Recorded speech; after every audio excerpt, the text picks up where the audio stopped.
also the how to say computing thing. This is example.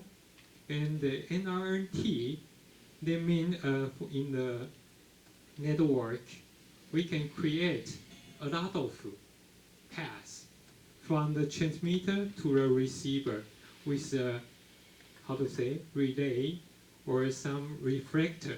Here we have some called RIS. RIS is a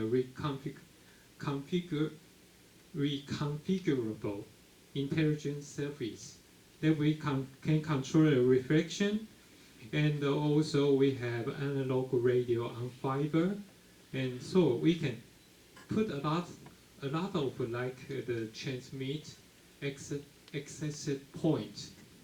But how to do this kind of network topology with very low cost is a very important issue. So the relay and also the reflector should be very low cost. And here we can use the meta surface or the meta material to control the reflection or the transmission. Here we have some example. For example, in this kind of environment, we have a repeater, and in this window, we have a meta surface here. Then, with measurement, if no repeater and no meta surface in this room, when the base station is outside the room, the coverage becomes very limited. Okay, but with a repeater, we can enlarge the coverage. But with the meta surface, we can have almost 100% coverage here. Okay. The receive power can be improved by 10 dB. And this is the news of the meta surface reflector. Also, we can have a RIS reflector.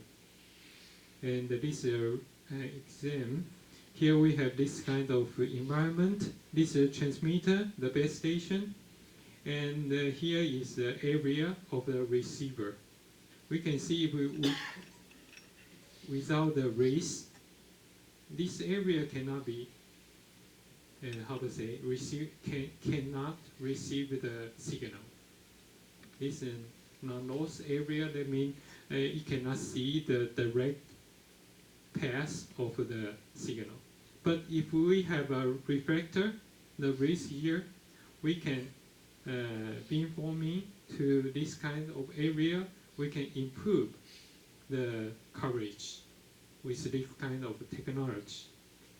And we have a non-terrestrial network like this, and we can use satellite, and also we can use kind of airplane here or some balloon here to create a 3D network to coverage to, for example, somewhere without the network here. And these hubs, we have this kind of development. For example, we can have a very broadband for the aircraft, and also on the ocean, we can provide the connection to the ship or something without network, and so on. This is the news. We have to develop this kind of hubs that fly a very high, how to say, sky. And the issue is how to that the airplane can stay on the sky as long as possible, because there are only battery and the solar battery on the airplane, and it is remote control. How to let the airplane stay on the sky is a very important issue. Currently, we can let it fly continually for 18 days. Okay, this is done maybe this year. 2025, the new. Yes. And we can check the wireless environment from the plane to the ground, and with this kind of 2 gigahertz and 450 megahertz bandwidth. Okay.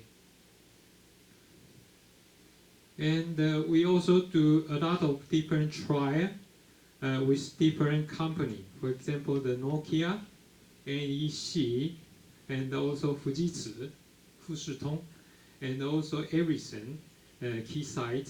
There's some measurement device company for different frequency.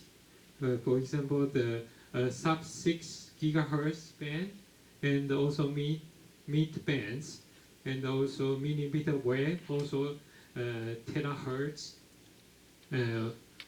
frequency. And this is the final one, maybe the most important one for this talk, is in-network computing concept. That means we should use our network to provide a very fast path for the computing. Okay, here we can put the, how to say, in the conventional one, we didn't consider the computing in a network. But in this concept, we can put the computing function into the user plane function to enhance the computation for the wireless device. Because you cannot put a very good CPU in your device, smartphone. So for very high-end AI application, you should have very fast computing. They can provide by the network. Maybe some kind of idea of cloud, or the so-called the fog or edge. Okay. Okay. This is conclusion. Today I have shared the trend of the status of beyond 5G and 6G in Japan, and also I shared the vision of NTT DOCOMO, and also I briefly show some results, and finally NTT will continue to do the research and the development for the 6G and beyond 6G, 7G, and so on. Okay. Okay, thank you very much.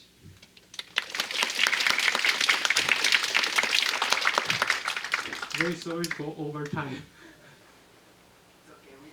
Our time is till 3 o'clock.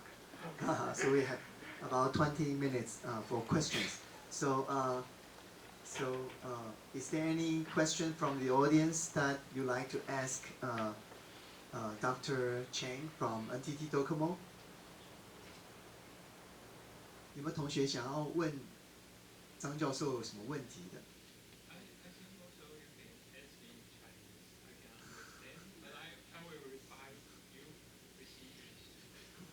你们如果也可以用中文问，那个张教授会，但是他会用英文回答你们。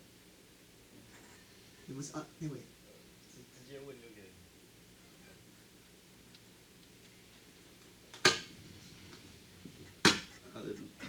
中文就可以对。好，那个刚刚有说就是在日本5G 是不普及的啊。身为一个专家的这个5G 市场，尤其 NTT 公司是日本的电信业者，那你要怎么去说服日本的使用者去换成5G？因为现在台湾。Not really popular because we have sell a lot of we have sell a lot of 5G elements and the terminal, the smartphone, but the problem is for the high-end 5G phone because it's expensive. So fewer people use a very high-end 5G terminal. But for low-end For example, the no millimeter wave application, but only the sub-6 hertz communication. It is currently is very popular now. Okay, but the problem is because with a very high frequency, we can have wider band. Then of course we can have very fast speed of communication, very high capacity. But the problem is, in fact, the millimeter wave, the high frequency, for example, the 28 gigahertz or the 40 gigahertz, it's a little bit difficult to use because the high frequency can be easily blocked. Okay, so maybe the coverage is kind of very small. Not everywhere you can use the millimeter wave. So and also the expensive cost. So for this issue, maybe we should have more, how to say, cheap how to say, IC for the millimeter wave, more cheaper device for the millimeter wave communication. Also, we should consider more, how to say, smart approach to use high frequency band. Okay, so we are considering in our forum to improve the usage of the high frequency, not only the millimeter wave, but also the terahertz. Okay. Thank you very much for your question. 请问还有没有同学有什么问题的？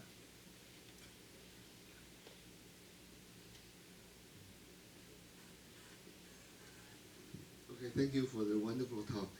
So I recall that you mentioned about the ion technology of Docomo. So to your understanding, what's the main challenge of ion for 6G? Thank you.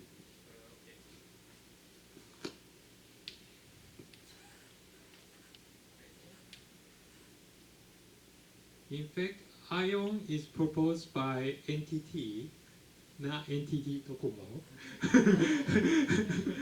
So I think it's always confused everyone. And but anyway, NTT is our parents' company. Okay, so that's okay. And ION, the concept, because it is very huge concept. We just want to enhance the fixed network to support the wireless network. And in the ION, the keyword is optical fiber. Optical fiber. And conventionally, for the fiber, you should generate the optical signal from electronic signal once, and if you do the relay or something, you should, how to say, transmit it to the electrical signal once, and then generate the optical signal again. Okay, so that will make it very long delay. And also for some application, for example, the distributed MIMO or distributed antenna. If you have base station over here and many distributed antenna anywhere, then it will become very, how to say, difficult to implement. Over there, you can just use fiber, very, how to say, wide band, very fast fiber. But if you have some signal translation, that will become very long delay. So the concept of ION is just to do the all optical signal network to let the delay become extra low, and also because it's optical, so it can be transmitted to very long distance, and so it will become very low power and very high efficiency. So in NTT, a lot of different topics are researching for the ion. Okay, and with the ion, we can the support of ion. We can for NTT Docomo, we can have more, how to say, creative beyond 5G and 6G research. Okay, thank you very much.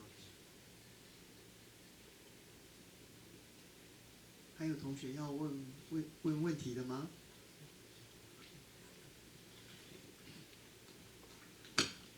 So as we know that the mobile communications system has evolved for several generations, okay.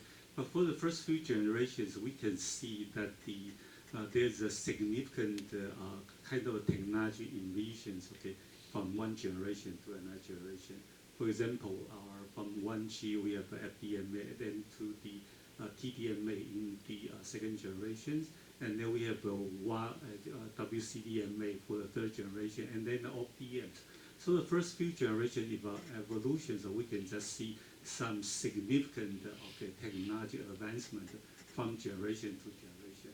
But starting from the 4G, it seems to me that the technology advancement trend or the evolution trend is not that clear. But instead, we have some kind of lofty goals, such as we have want to pursue for higher data bandwidth, lower communication latency, such as something like that. Okay, so it's less concrete. Okay, in terms of the technology advancement.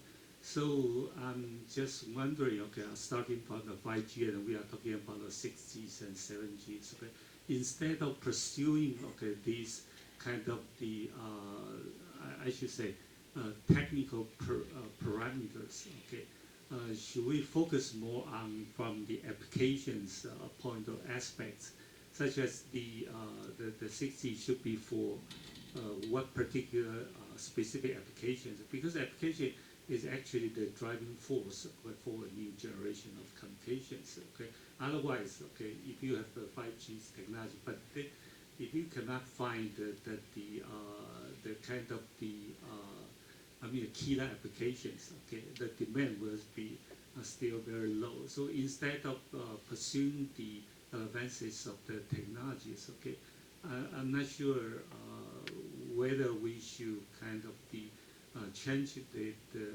design mentalities, okay, from the technology-oriented evolution to the more applications, oriented application. And do you foresee any kind of the emerging applications, okay, that can serve as the main driving force, okay, for this the mobile technology evolution?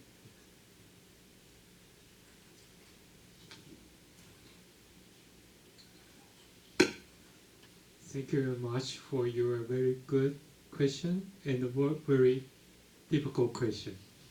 And that's correct. Maybe in France, 3G to 4G, we have very important application that is called smartphone.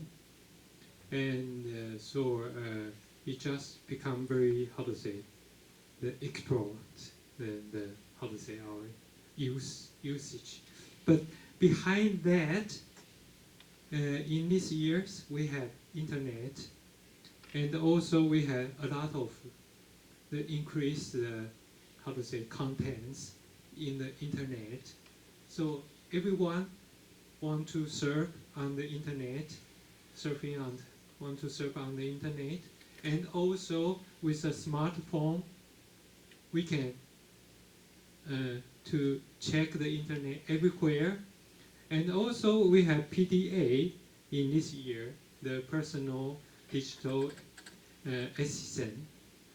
And now the smartphone just like the PDA in the old name is just like a PDA, right? So the killer application is really important, just like Professor said. Maybe that's much important the how to say breakthrough of the technology. Even we have technology, we can have a very high speed transmission, but no application, nobody want to use that. Okay, that's correct.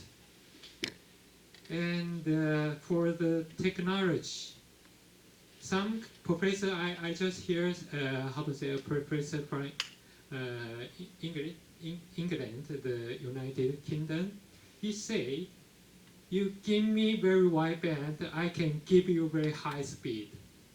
But is the very high speed needed? It's necessary to have very high transmission, high speed transmission. That we need some killer application. That means something we need very high speed communication. So our company just give an example. I think it's just an example. This is just like this, the human augmentation. Human is just like our interface, maybe just our eye and our ears, just like kind of interface, but the bandwidth is just limited. And it's just, for example, if your smartphone have very high speed, but your interface had no such kind of very wide band, you cannot receive the information. But now we have AI. They can do a lot of things for you, the AI. So the AI can receive all the information and prepare it for you, and that your interface can receive the information, the very low speed. So maybe I think the AI is a very key word here. But still, what's the application? Maybe not now, but in the future we have some breakthrough over the future for the application. That is by who? That's by you, the young people. Okay, young people have new idea, and you have a new idea for new application, and also have new request for the application. In fact, currently I cannot understand a lot of things that done by the young people, but maybe they have fun for the more new application, or they do something new with a new application, or work on the new application. So I think in the future we'll have something new due to thanks for the AI. Currently, the very good AI. Okay, is that answer your question? Thank you very much. Okay, any other questions from the audience? No? Okay. So, okay, I think today we are really, again, we like to thank Dr. Chen for coming all the way from Japan to Taiwan to give a very informative topic, and also the key development and strategy for NTT DOCOMO. So we like to thank you very much, and I believe all the students, including me, and all the faculties are benefited from your talk. Okay, so so if there is no other questions, let's thank Dr. Chen one more time with your applause.